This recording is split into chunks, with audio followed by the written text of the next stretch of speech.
ಇವತ್ತು ಏಕಾದಶಿ ಆದ್ರಿಂದ ನನ್ನ ಬೆಳಗಿನ ಉಪಹಾರ ನೆಲ್ಲಿಕಾಯಿ ಜ್ಯೂಸ್ ಜೊತೆಗೆ ಪರಂಗಿ ಹಣ್ಣು.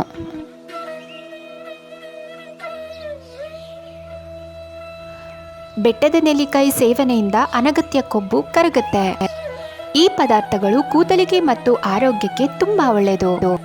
ಬೆಳಿಗ್ಗೆ ಹೊತ್ತು ಖಾಲಿ ಹೊಟ್ಟೆಯಲ್ಲಿ ಕುಡಿಯೋದ್ರಿಂದ ಹೊಟ್ಟೆಗೆ ಸಂಬಂಧಿಸಿದ ಅಸಿಡಿಟಿ, ಅಜೀರ್ಣ ಸಮಸ್ಯೆಗಳು ನಿವಾರಣೆ ಆಗುತ್ತೆ. ಹೃದಯಕ್ಕೆ ಬೆಟ್ಟದ ನೆಲ್ಲಿಕಾಯಿ ತುಂಬಾನೇ ಒಳ್ಳೆಯದು. ಇದು ಹೃದ್ರೋಗವನ್ನು ಕಡಿಮೆ ಮಾಡುತ್ತೆ.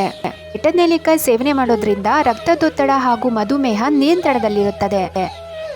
ಬೆಟ್ಟದ ನೆಲ್ಲಿಕಾಯಿ ಪುರುಷರಿಗೆ ತುಂಬಾನೇ ಒಳ್ಳೆಯದು. ಇದರಲ್ಲಿರುವ ವಿಟಮಿನ್ ಸಿ ವೀರ್ಯಾಣುವನ್ನು ಹೆಚ್ಚಿಸುತ್ತೆ.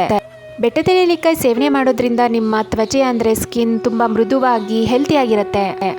ಆಯುರ್ವೇದದ ಪ್ರಕಾರ ಬೆಟ್ಟದ ನೆಲ್ಲಿಕಾಯಿಯನ್ನ ನಿಯಮಿತವಾಗಿ ಸೇವನೆ ಮಾಡೋದ್ರಿಂದ ಕೂದಲು ಉದುರುವಿಕೆಯ ಸಮಸ್ಯೆ, ಆಸಿಡಿಟಿ, ಜೀರ್ಣಕ್ರಿಯೆಯ ಸಮಸ್ಯೆ ನಿವಾರಣೆ ಆಗುತ್ತೆ. ಇದಿಷ್ಟೇ ಅಲ್ಲದೆ ಇದು ತೂಕ ಇಳಿಸುವಿಕೆಯಲ್ಲಿಯೂ ಸಹಕಾರಿಯಾಗಿದೆ ಮತ್ತು ಥೈರಾಯ್ಡ್ ಅನ್ನು ತಡೆಯುತ್ತದೆ. ಒಟ್ನಲ್ಲಿ ಹೇಳಬೇಕು ಅಂದರೆ ಬೆಟ್ಟದ ನೆಲ್ಲಿಕಾಯಿ ಒಂದು ಸಂಜೀವಿನಿಯಂತೆ ಕೆಲಸ ಮಾಡುತ್ತೆ. ಬನ್ನಿ ಹಾಗಾದರೆ ಬೆಟ್ಟದ ನೆಲ್ಲಿಕಾಯಿ ಜ್ಯೂಸ್ ಮಾಡೋದಕ್ಕೆ ಏನೇನು ಪದಾರ್ಥಗಳನ್ನ ಉಪಯೋಗಿಸ್ಕೊಳ್ಬೇಕು ತಿಳಿಯೋಣ.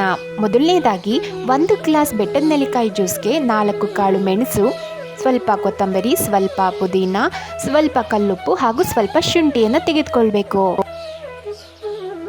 ಬೆಟ್ಟದ ನೆಲ್ಲಿಕಾಯಲ್ಲಿರೋ ಬೀಜನ ಈ ರೀತಿ ಕಟ್ ಮಾಡಿಕೊಂಡು ಸಣ್ಣ ಸಣ್ಣ ಪೀಸ್ಗಳಾಗಿ ಮಾಡ್ಕೊಳ್ಬೇಕು.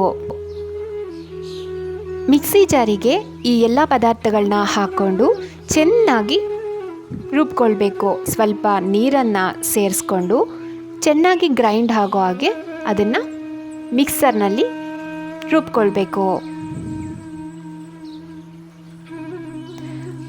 ನಂತರ ರುಚಿಯಾದ ಹೆಲ್ತಿಯಾದ ಬೆಟ್ಟದ ನೆಲ್ಲಿಕಾಯಿ ಜ್ಯೂಸ್ ರೆಡಿ. ನೀವು ಟ್ರೈ ಮಾಡಿ ಆರೋಗ್ಯವನ್ನು ಕಾಪಾಡ್ಕೊಳ್ಳಿ.